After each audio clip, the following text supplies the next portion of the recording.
અરે સર, આ જે ટેટ 1 ની પરીક્ષા યોજાવાની છે તો તેનું પેપરનું માધ્યમ કેવું રહેશે? સરળ રહેશે કે અઘરું રહેશે કે સીટેટ જેવું રહેશે? જો ટેટ 1 માં આ વખતે પહેલીવાર ગુજરાતની અંદર નવો અભ્યાસક્રમ છે અને પહેલીવાર 90 મિનિટમાંથી 120 મિનિટ એટલે કે 2 કલાકનો સમય આપ્યો છે. એટલે પેપર છે ને એ કોમ્પિટન્સી બેઝ રહેશે. પેપર થોડું લેન્ધી હશે, પણ લેન્ધી ક્વેશ્ચન હોય એટલે અઘરા પ્રશ્નો હોય એવું નથી હોતું.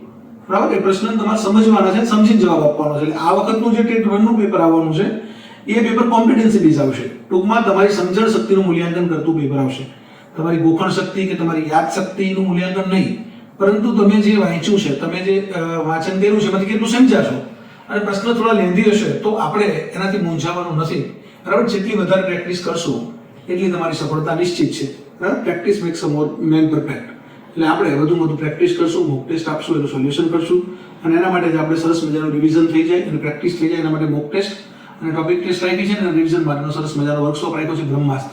અને એમાં છેલ્લો અથડો આપણે મારી દેવાનો છે. All the best, best of luck. જય હિન્દ, જય ભારત, જય જય ગરવી ગુજરાત.